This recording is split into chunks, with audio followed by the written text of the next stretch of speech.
I was yanking a catfish off my line when I heard tires crunching up my gravel drive. I turned and saw her Francesca Bloom, HOA president, local menace, and self-declared queen of Pine Lake Shores. She stepped out of her Lexus wearing a wide-brimmed sun hat and a frown so tight it could split granite. "Mr. Elijahson," she said, arms crossed like she was posing for a courtroom sketch. "We need to talk, immediately," I sighed. I was still holding the fish, so I let it flop back into the bucket and wiped my hands on my jeans. "What is it this time, Francesca?" I asked. "Grass too green. Cabin too rustic. Boat too floaty." She didn't laugh. She never did. "You're in violation of 17 HOA codes. Your dock is non-compliant, your cabin exceeds the approved footage, and your trash bins are not regulation color. This is your final notice before eviction proceedings begin." I stared at her. "Eviction? From my own cabin?" "Yes," she said, pulling out a manila envelope like it was a dagger. "We've voted. You no longer meet the aesthetic or community standard of Pine Lake Shores. Consider this your formal notice." I took the envelope. "You and your HOA goons don't have jurisdiction here." "We do," she snapped. "You're in our subdivision. You signed the covenants when you bought this place." I chuckled. "Did I?" She blinked. "Of course you did. Everyone does." I didn't say anything. I just turned back toward my cabin, envelope in hand, and walked inside. She yelled something about deadlines and legal action, but I tuned her out. Inside, I opened a drawer, pulled out a thick leather binder, and flipped to the original deed. I'd bought this lakefront cabin 2 years ago from a man named Curtis Weller. He was in his 80s, didn't care for HOAs, and had inherited the land from his father. What Francesca didn't know, because she never bothered to check county records, is that Curtis's father never subdivided the land. He leased it. Long-term leases, technically. When I bought the property, I didn't just get the cabin, I got the rights to the unexpired leaseholds on the entire subdivision, which meant technically, legally. I owned Pine Lake Shores. The HOA didn't own squat. I grinned and picked up my phone. Time to call my attorney, Harold. He was a beast in court and loved when HOAs overstepped. 2 days later, I was served papers by the HOA, claiming I had violated neighborhood codes and was subject to removal by community enforcement. I showed up at the emergency hearing with Harold and the original property deed. Francesca was there with her usual entourage, Paula the secretary, and some guy named Dennis who always looked confused. She strutted in like she was about to win a beauty pageant. Harold leaned over and whispered, "You ready to blow this up?" I nodded. "Let's give the judge a show." The judge, a no-nonsense woman named Judge Ramirez, called us to order. Francesca launched into a monologue about community standards and aesthetic consistency. She had a 3-ring binder full of photos of my cabin, dock, and garbage bins. When she finished, the judge turned to Harold. Harold stood, adjusted his glasses, and dropped the original deed on the desk. "Your Honor," he said calmly, "my client, Jack Elijahson, is not in violation of HOA rules. In fact, he is not under HOA jurisdiction at all. Because he owns the land the HOA is built on," Francesca laughed. "That's absurd. He owns 1 cabin." Judge Ramirez flipped through the deed, then she looked up, eyebrows raised. "Miss Bloom," she said, "did you or any member of the Pine Lake Shores HOA ever verify land ownership before enforcing your covenants?" Francesca frowned. "We didn't need to. Everyone signs the agreements." "This deed predates your HOA by over 60 years, the judge said. "The HOA has no legal standing over Mr. Elijahson. In fact, it appears you've been collecting dues on land you don't own." Francesca's face turned chalk white. Judge Ramirez continued, "This court finds that the HOA has engaged in unauthorized governance and attempted illegal eviction. Your actions may constitute fraud." That's when the bailiff stepped forward. Francesca didn't say a word as the bailiff stepped forward. Her lips parted like she wanted to object, but no sound came out. Judge Ramirez set the deed aside and turned to the stack of paperwork the HOA had submitted. After flipping through a few pages, she raised her eyes without a hint of hesitation. These documents reference governing authority based on a subdivision charter, she said, but they fail to cite a legal transfer of land rights. Without property jurisdiction, you were operating under false authority. Harold leaned closer to the bench. Your Honor, we'd also like to submit a forensic audit prepared by my client's accountant. It outlines where the HOA dues have gone for the last 14 months. Francesca's head snapped toward us. Her jaw tightened. The judge gestured for the bailiff to take the folder. She read silently for a few moments, then exhaled through her nose without changing expression. Miss Bloom, can you explain the recurring expense labeled Executive Wellness retrieve a monthly charge of over $4,000 with receipts showing luxury spa packages and private transportation? Francesca's voice cracked. Those were team-building exercises necessary for board cohesion. Judge Ramirez gave her a look that suggested she'd heard better excuses from toddlers. Then she turned toward Dennis, who had remained unusually silent. You're listed as treasurer. Did you approve these expenditures? Dennis sat back, blinking rapidly. I just signed what Francesca told me to. I didn't really look at the numbers. Harold didn't wait. Your Honor, we also uncovered that several homeowners, about 30% of the subdivision, had their dues increased without a recorded board vote. The extra funds were funneled into a private account under Miss Bloom's name. Francesca stood suddenly. That's a lie. The judge tapped her gavel once. Sit down, we're not finished. She turned to the bailiff. Notify the county sheriff's office. I want someone from financial crimes here within the hour. Francesca's knees buckled slightly as she lowered herself back into her seat. Paula, who hadn't said a word all morning, suddenly found her own hands very interesting. Judge Ramirez looked toward me. Mr. Elijahson, considering your legal ownership of the land, you are within your rights to dissolve any agreements made without your consent. However, I'd advise you to proceed through civil channels to prevent community disruption. I nodded. I intend to. But I'd also like to file a cease and desist against the HOA board for unauthorized use of property and collection of dues. Granted, she said, scribbling something on a form. File with the clerk before you leave. As we exited the courtroom, Harold leaned over. Want to grab lunch? Nothing fuels victory like a greasy cheeseburger. Before I could answer, a deputy intercepted us in the hallway. You Jack Elijahson? That's me. He handed me a sealed envelope. You're going to want to read this. County Records Office flagged it this morning after your deed got pulled.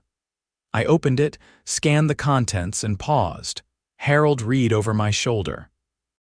It was a copy of a permit request submitted by the HOA 6 months ago seeking approval to demolish 3 lakefront homes and build a private marina. The request listed the properties as vacant land under HOA development rights. One of those addresses was mine. The other 2 belonged to retirees who'd lived there for decades. Harold's eyes narrowed. They were going to take your cabin and build a marina. And pocket the access fees, I said. This wasn't about trash bins or docks. They wanted the shoreline. We walked back to my truck in silence. I could already feel the fire under my ribs starting to burn. Francesca hadn't just overstepped, she'd built an entire scheme on land she didn't own. Back at the lake, I stopped at my neighbor's place, Earl, a Vietnam vet with a temper like a lit fuse and a face that looked like it had argued with a lawnmower. He was on his porch sharpening a hunting knife when I approached. Jack, he said without looking up. Heard you went to war with the paper tyrants. That why Francesca sped past here earlier looking like she saw the devil. They tried to evict me. Turns out I own the land. Earl finally looked up. You're serious? I've got the deed. And Francesca's been using fake permits to seize shoreline. Yours is probably next. He stood slowly, wiped the blade on a rag and nodded once. Then it's time to knock the termites out of the walls. By sunset, word had spread. I didn't need to call a meeting, people just started showing up at my cabin. Fishing buddies, retirees, weekend hikers, locals who'd been pushed around by Francesca and her clipboard for years. One by one, they came with questions, stories, and ledgers of ridiculous fines and fake violations. A nurse named Talia brought a folder of letters. She'd gotten threatening legal action if she didn't remove the wind chimes from her porch. A single mom named Rena described how her child's sidewalk chalk had been labeled graffiti. One man, George, said Francesca had demanded he cut down a sapling because it interfered with the neighborhood's visual rhythm. Harold helped me set up a table with copies of the deed, the original lease agreements, and the HOA's fraudulent filings. Each neighbor signed a petition supporting the immediate suspension of the HOA's operations.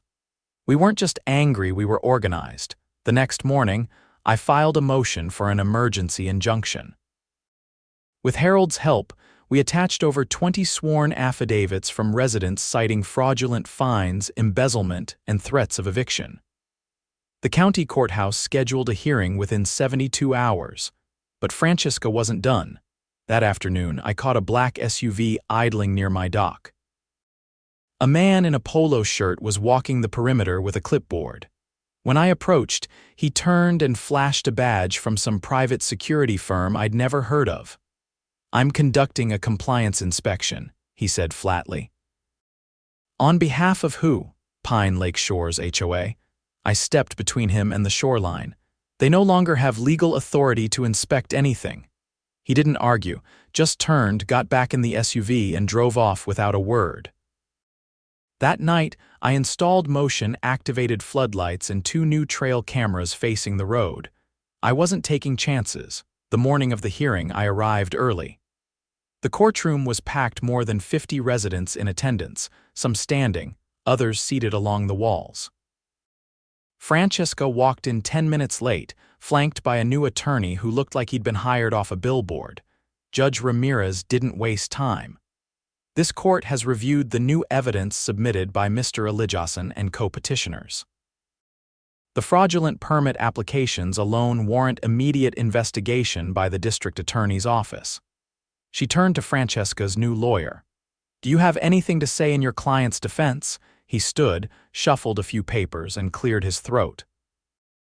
"Given the mounting evidence, we request a continuance to prepare a revised response." "Denied," the judge said. "Effective immediately, the Pine Lake Shores HOA is suspended from all operations pending a full audit. A temporary receiver will be appointed to manage community matters until a new board is elected."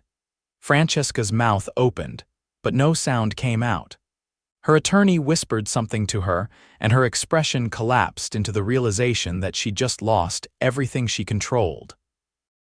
The judge looked down at the final order. "And Mr. Elijahson, as the legal landholder, you are reinstated as custodian of all existing agreements. You may proceed to re-establish property terms under your discretion."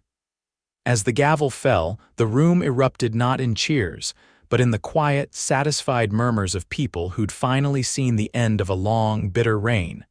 Outside the courthouse, Earl clapped me on the shoulder. "You didn't just win a case, Jack. You gave this neighborhood its spine back." I nodded. "Now let's clean up the mess they left behind." The following week was a whirlwind. The court-appointed receiver, a no-nonsense former city planner named Lena Morrison, arrived on a Wednesday morning. She wore a faded utility vest, carried a leather-bound ledger under her arm, and wasted no time stepping into what remained of the HOA's gutted shell. By noon, she had changed every lock on the community center, disabled the HOA's email accounts, and posted a public notice on the bulletin board outside the general store declaring the HOA under formal restructuring. I watched from the porch of the cabin with a fresh cup of coffee as Lena directed a team of auditors through boxes of shredded documents that had been dumped in the dumpster behind the HOA office. She caught me looking and called out, "You got a minute?" I walked over and met her by the sidewalk, where she was leafing through a torn binder labeled Board Minutes 2022. "Tell me straight," she said, not looking up. "You know if any of this stuff was altered?" "I know at least a dozen residents who were fined for things that don't appear anywhere in the HOA bylaws." And I'd bet my last fishing rod the board never held proper elections after the original founders moved out. Then we're going to need sworn statements. As many as you can gather. Fraudulent enforcement of governance is civil. But if they forged documents or faked meeting records to justify financial decisions, then this heads into criminal territory. I nodded. You'll have them by Friday. She handed me a flash drive. Copy anything you've got. Emails, notices, screenshots. Especially anything with signatures. Back at the cabin, I pulled out the crate of files I'd started collecting the day after the hearing. Some were mine. Most had been dropped off by neighbors who were tired of feeling powerless. There were letters with suspiciously identical wording, fines that escalated without warning, and a spreadsheet from George showing his dues had increased 3 times in 1 year without a single vote. I stayed up until 2 in the morning scanning and organizing. Talia had emailed over a timeline of every warning she'd received for non-conforming property decor with photographic timestamps to match. Rena contributed copies of every threatening letter she'd gotten over the chalk drawings. But the real jackpot came from Dennis. He showed up at my door the next morning, holding a cardboard box and looking like he hadn't slept in days. "I didn't know," he said, without waiting for me to offer him a seat. "She told us everything was above board. I just signed the checks." I never saw the real books.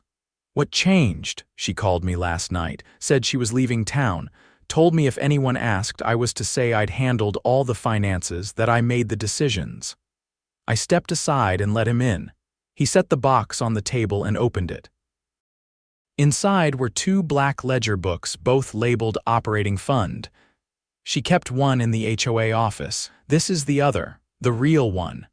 It was worse than I expected. There were entries for cash withdrawals labeled consulting, but the receipts were personal shopping trips, luxury car rentals, and once, a ski vacation to Aspen. Dozens of checks had been written to a company called Bloom Solutions LLC, registered out of state under Francesca's name. I called Lena. She picked up on the first ring. "You're going to want to see this in person." She arrived 20 minutes later with a deputy and a woman from the county's Financial Crimes Division. By the time they left, Dennis had given a full statement and the ledgers were in evidence bags. The following Monday, Francesca Bloom was arrested at the regional airport trying to board a private plane using a passport under her maiden name. She had dyed her hair and was carrying a suitcase stuffed with cash, jewelry, and a burner phone. The arrest made the local news by that evening, and by dawn, it had been picked up by 2 national outlets. The charges included embezzlement, wire fraud, document forgery, and attempted unlawful seizure of private property. The sheriff's office confirmed she'd diverted over $200,000 from the HOA account over the course of 18 months. When the sheriff gave the press conference, he made it clear. This wasn't just mismanagement. This was a deliberate, calculated effort to exploit homeowners for personal gain. I didn't celebrate, not yet, the damage was still fresh, but people started stopping by the cabin just to say thanks. One by one they brought things. A pie, a 6-pack of home brew, a basket of fresh-caught trout. It wasn't about the gifts, it was about the shift. The fear was gone by the end of the month. Lena had dissolved the HOA's remaining assets and froze every bank account associated with the board. Residents were no longer required to pay dues, and a new community council was being formed, voluntary, transparent, and advisory only. At the first public meeting, I stood in the back, arms crossed as Lena addressed the crowd. "We're going to do this differently," she said. "No more fines. No more secret meetings. If someone wants to plant a flamingo in their yard or paint their door red, that's their decision. You're adults, you live here, you should get to decide how." Applause broke out, not wild but firm, earnest. People clapped because they meant it. After the meeting, Earl approached, carrying a worn notebook under one arm. "Got an idea for a community cleanup," he said. "Figure we start by clearing that old trail down by the creek. Used to be a nice spot to walk, been overgrown since before Francesca." "Sounds good," I said. "I'll bring the chainsaw," he nodded once. "Glad you stuck it out, most would have folded. I didn't do it alone. You didn't have to, you just had to be the first one who said enough." That night, I sat on the porch with a lantern burning low and the lake stretching silent under the stars. The water lapped against the posts of the dock, soft and steady. The cameras stayed up, but I didn't watch them as often anymore. The cabin was mine. The land was mine. But more importantly, the people who lived here had taken it back, not just from Francesca, but from the fear she built. A week later, Lena dropped by with a formal letter from the county. "The subdivision's title has been amended," she said, handing it over. "You are now listed as the primary holder of the land beneath Pine Lake shores. All prior claims by the HOA are officially nullified." I unfolded the document, feeling the weight of it settle into my bones. "I don't want to control it," I said. "I just want to make sure no one ever tries to again." "Then make that your legacy," she said. "Build something better." I looked around at the cabins, the trees, the gravel roads that twisted through the pines like veins. "We already are." The first real test came 3 weeks after the court ruling, when a letter arrived addressed to the Office of Property Management, Pine Lake Shores. It wasn't meant for me, but postmarked to the old HOA address, and the mail carrier had dropped it at my cabin now that I held the land title. Inside was a notice from a private development firm, Mariner Ridge Holdings, confirming a scheduled site inspection for a Phase 1 parcel review of the lakeside properties. No attachments. No proposed plans. Just a date, a time, and a rep's name, Kyle Denshaw. I didn't like it. I hiked over to where the old HOA office used to be, now locked up and stripped bare.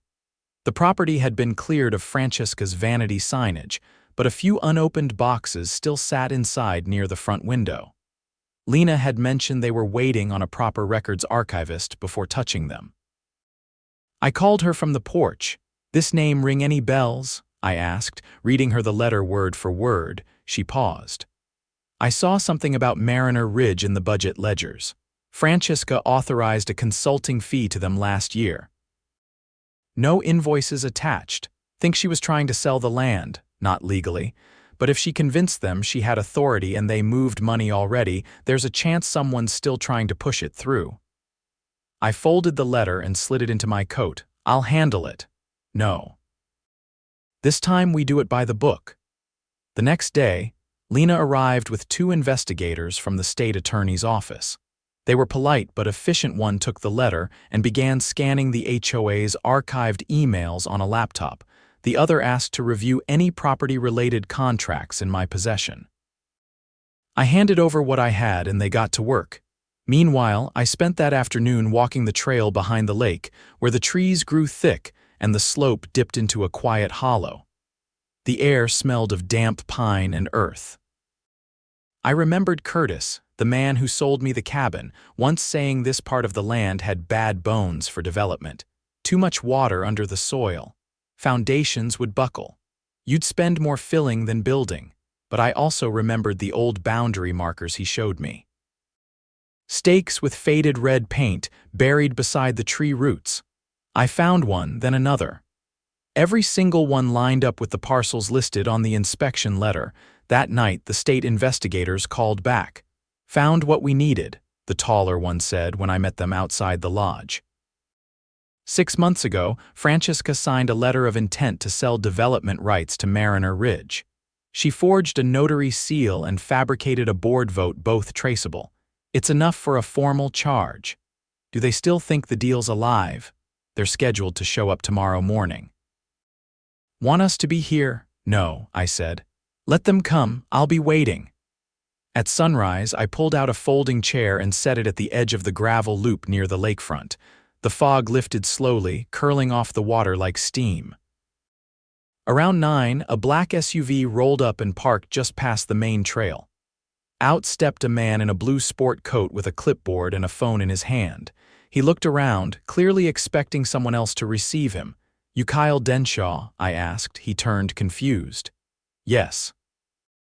"I'm here for the parcel review on behalf of Mariner Ridge. This is private land." "Correct," I said. "It's mine." He blinked.